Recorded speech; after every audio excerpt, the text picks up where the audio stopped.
दिल्ली से जुड़ी सामने आ रही है। दिल्ली में आज से लेकर के एक हफ्ते तक आपको बता दें कर्फ्यू का ऐलान कर दिया गया है। आज से लेकर के एक हफ्ते का कर्फ्यू दिल्ली में इंपोज होगा। ये बड़ी जानकारी हम आपको लगातार बता रहे थे कि मुख्यमंत्री एलजी के साथ एक बैठक करने वाले हैं। जानकारी ये थी 11 बजे के बाद लगभग 11:30 बजे, हालांकि इससे पहले बैठक की शुरुआत हुई है। और आज से क्योंकि केसेस बेतहाशा बढ़ रहे हैं दिल्ली में, इनको रोकना सबसे बड़ी प्राथमिकता है। इसलिए भी क्योंकि चाहे ये जो गंभीर जब हो जाते हैं मरीज, तो रेमडेसिविर हो गया, दूसरे इंजेक्शन हो गए, दवाइयां हो गई, नहीं मिल पा रहा है, तो अब ऐसे में सबसे बड़ी प्राथमिकता यह है कि इस चेन को तोड़ा जाए। और इसी को मद्देनजर रखते हुए दिल्ली सरकार ने फैसला लिया है। एक हफ्ते का कर्फ्यू, आज से लेकर के एक हफ्ते तक दिल्ली बंद, लॉकडाउन ही समझ लीजिए। कर्फ्यू इसे नाम दिया गया है। 25,462 केसेस कुल मिलाकर के एक दिन के भीतर दिल्ली में सामने आए हैं। 161 लोगों की मौत हो गई है एक दिन के भीतर। और ऐसे में इस पर लगाम लगाना बहुत ज्यादा जरूरी है, क्योंकि बेड्स की कमी है, आईसीयू में भी बेड्स की कमी है, ऑक्सीजन वाले बेड्स की भी कमी है। और ये बात खुद दिल्ली के मुख्यमंत्री अरविंद केजरीवाल ने स्वीकारी थी। कल भी लगातार वो प्रेस कॉन्फ्रेंस जब कर रहे हैं, तो दिल्ली की स्थिति क्या है उन्होंने बताया था। 10,000 जो सरकारी बेड्स अवेलेबल थे, उनमें से 7,000 कोविड के लिए दिए जाएं। ये मांग भी केंद्र सरकार की तरफ से केंद्र सरकार से की थी अरविंद केजरीवाल ने। लेकिन क्योंकि बहुत ज्यादा जो सुविधाएं हैं वो एकदम से नहीं बढ़ाई जा सक रही, और हो ये रहा है कि केसेस बहुत ज्यादा बढ़ रहे हैं, तो ऐसे में इस चेन को तोड़ना ताकि केसेस पर लगाम लगाया जा सके, यह अहम फैसला दिल्ली सरकार की तरफ से लिया गया है। और ये राज्यों के ऊपर है कि अपने अपने राज्य में सरकारें इस वक्त क्या फैसला लेती हैं।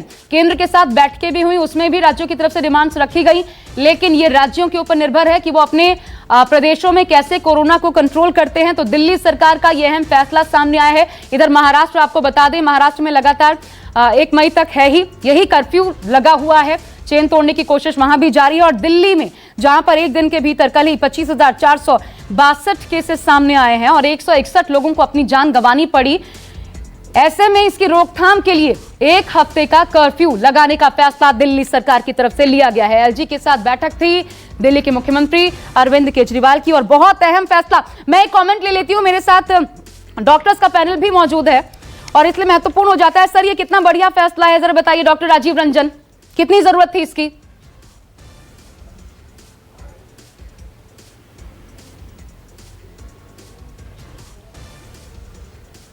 डॉक्टर राजीव, आवाज मिल रही है सर आपको?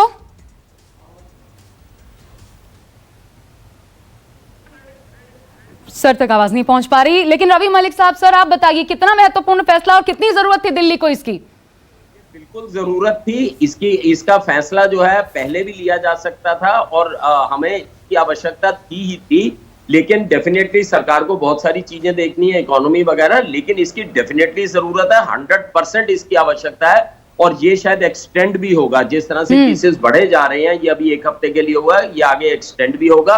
और अगर ये एक्सटेंड नहीं भी होता तो भी मैं लोगों को ये कहूंगा कि कर्फ्यू मान के ही चलिए, बाहर निकलिए ही नहीं। जब एक हफ्ते के बाद अगर कर्फ्यू खोल भी दिया जाता है, आप बाहर तभी निकलिए जब केवल जीविका कमानी है, जरूरी चीज है। 12 बजे मुख्यमंत्री एक प्रेस कॉन्फ्रेंस भी करने वाले हैं, क्यों जरूरत पड़ी ये बताने वाले हैं, लेकिन एक पैनिक क्रिएट हो जाता है डॉक्टर साहब। और डॉक्टर निशा, इसलिए आप, क्योंकि आप मनोचिकित्सक हैं, एक चीज मैं आपसे जानना चाहती हूँ, ये पैनिक क्रिएट करेगा लोगों में या फिर पॉजिटिव कदम? डॉक्टर निशा, एक्चुअली में प्रिपेयर नहीं है मेंटली इस चीज के लिए कि दोबारा लॉकडाउन की सिचुएशन आए, बट मुझे लगता है हालात के अकॉर्डिंग ये शायद अभी वक्त की जरूरत है कि कुछ एक हफ्ते के लिए जो सरकार ने जो कदम उठाया है, क्योंकि बहुत ज्यादा कोरोना के केसेस बढ़ रहे हैं। और मैं ऐसे में यही बोलूंगी कि हम सबको थोड़ा संयम रखना होगा और साथ ही साथ डिसिप्लिन को बनाए रखना होगा। अगर आप अपने, क्योंकि मैंने एक चीज बहुत नोटिस की है, एक साल में लोगों में डिसिप्लिन बहुत पूरी तरह से खराब हुआ है। और मेरा भी अदर डॉक्टर्स के पैनल की तरह यही कहना है कि पेरेंट्स खुद बच्चों के लिए आइडियल है, तो वो खुद डिसिप्लिन को बनाए ताकि बच्चे उन डिसिप्लिन को फॉलो करें। बिल्कुल सही। एक साल हो गया है, स्कूल्स वगैरह घर से चल रहे हैं, कॉलेजेस घर से चल रहे हैं, पर डिसिप्लिन की कमी है। मैं इस पर आऊंगी मैम, ये डिसिप्लिन जो बच्चों, क्योंकि हम बच्चों की बात कर रहे हैं और आज बच्चों से जुड़े हर एक सवाल का जवाब लोगों तक पहुंचाने की हमारी कोशिश होगी अभियान आयुष्मान के जरिए। लेकिन मेरे साथ मेरे सहयोगी प्रभाकर मिश्रा इस वक्त जुड़ चुके हैं, सीधा उनका रुख कर लेते हैं। प्रभाकर, किन वजहों को देखते हुए ये फैसला? देखिए, जो स्थिति बनी हुई है, पहली बात तो ये कि जिस ढंग से, जिस तरह से, जिस रफ्तार में दिल्ली में कोरोना के केसेज बढ़ रहे हैं, जिस तरह से लगातार डेथ हो रही है, और उसके बाद से यहाँ पर जो हेल्थ इंफ्रास्ट्रक्चर है वो चरमरा गई है।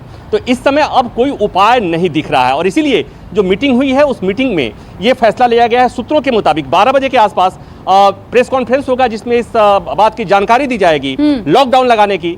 लेकिन चूंकि अब कहीं ना कहीं ये मांग होने लगी थी, और देखिए जो स्थिति ये है कि अस्पतालों में जगह नहीं है, ऑक्सीजन की कमी है, दवाइयां नहीं है, और ऐसे में सड़कों पर बेतहाशा लोगों की आवाजाही जो है, ये कहीं ना कहीं जो ब्रेक द चेन वाली जो बात है, जो पिछली बार हुआ था और कहीं ना कहीं उसे सफलता भी मिली थी, तो अब ऐसा लग रहा है कि समय की मांग है और इसीलिए ये फैसला किया जा रहा है। मैंने कहा, मैं इसलिए कह रहा हूं कि चूंकि अभी सूत्रों के हिसाब से जो खबर आ रही है वो यही है, और चूंकि एक बात और जानने वाली है, सोचने वाली है कि जो अभी तक देश में जो टीकाकरण हुआ है वो 45 साल से ऊपर वालों का हुआ है, और जो अपने यहाँ वर्किंग क्लास है, अगर मैं दिल्ली एनसीआर की बात करूं, हमारे जैसे जो लोग हैं, इन्हें अभी तक टीका नहीं लगा हुआ है, और यही लोग हैं जो ऑफिसेज में हैं, यही लोग हैं जो सड़कों पे हैं, यही लोग हैं जो बाजारों में, दुकानों में हैं, और ऐसे में इन्हें जब तक रोका नहीं जाता है तब तक इस संक्रमण को रोकने का कोई और उपाय नहीं दिख रहा है। लेकिन ये बताइए प्रभाकर, आज से यानी कितने बजे से, आज से लेकर के एक हफ्ते, तो कितने बजे से शुरुआत होगी? अभी तो लोग बाहर हैं।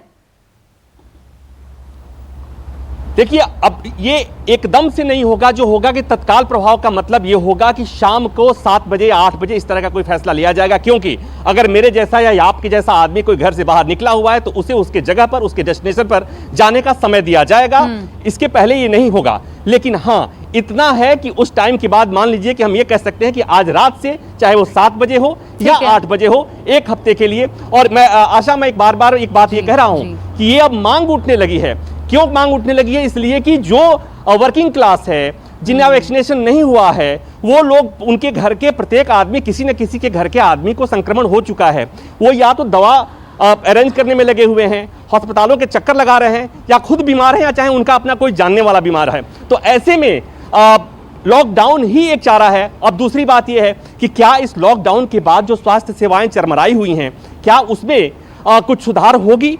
क्या जो जैसे सरकार ने, हालांकि दिल्ली सरकार की तरफ से कहा जा रहा है कि तमाम व्यवस्था किया जा रहा है, आशा, ऑक्सीजन की सप्लाई सुनिश्चित करने की कोशिश की जा रही है। रेमडेसिविर जो दवा है, इसमें रामबाण दवा के तौर पर उसका जिक्र किया जा रहा है, उसकी व्यवस्था की जा रही है। लेकिन बड़ा सवाल यही है कि तमाम कोशिशों के बाद भी जो सड़कों पर अभी भी जो लोग हैं, मजबूरी में ही लोग निकलते हैं बाहर, और जब घर जाते हैं तो संक्रमित होकर जाते हैं। तो ऐसे में हाँ, ये निश्चित तौर पर ये फैसला मुश्किल होगा, क्योंकि लॉकडाउन लगने के बाद से ऐसे तमाम लोग हैं जिनकी रोजी रोटी, जिनकी जीविका पर बहुत दुष्प्रभाव होगा। लेकिन एक बात और है आशा, कि हम बार बार कहते हैं कि जिंदगी रहेगी तो हम आधे पेट से भी जी लेंगे। अभी तमाम लोगों से जब हम बात करते हैं, सड़कों पर, फोन पे बात करते हैं, आशा एक बात और कहें, हम पत्रकार हैं, इसलिए हम पत्रकार हैं, अभिशापित हैं, फोन आता है तो डर लगता है, क्योंकि किसी को ऑक्सीजन नहीं मिल रहा है, किसी को दवा नहीं मिल रही है, किसी को हॉस्पिटल में बेड नहीं मिल रहा है, और पूरी व्यवस्था, कोई इस समय किसी को हेल्प करने की स्थिति में नहीं है। एक बात और आशा, मैं एक बात और इसमें जोड़ दूं कि बहुत लोगों को लगता है कि कोरोना हो गया तो स्थिति हाथ से निकल गई। मैं बहुत लोगों को जानता हूं, इसलिए मैं अपने दर्शकों से एक अनुरोध करूंगा, एक गुजारिश कहूंगा, एक सलाह दूंगा कि ऐसा नहीं है कि किसी को संक्रमण हो गया तो उसकी ज़िंदगी चली जाएगी। हमारे बहुत जानने वाले हैं जिन्हें संक्रमण हुआ भी और घर पर ही एहतियात के साथ रहे, उन्होंने कोरोना प्रोटोकॉल का पालन किया और वो स्वस्थ भी हो रहे हैं। तो ऐसे में पैनिक होने की जरूरत नहीं है। आपकी बातों सरकार में जो भी फैसला, जी, आपकी बातों में वो चिंता साफ झलक रही है।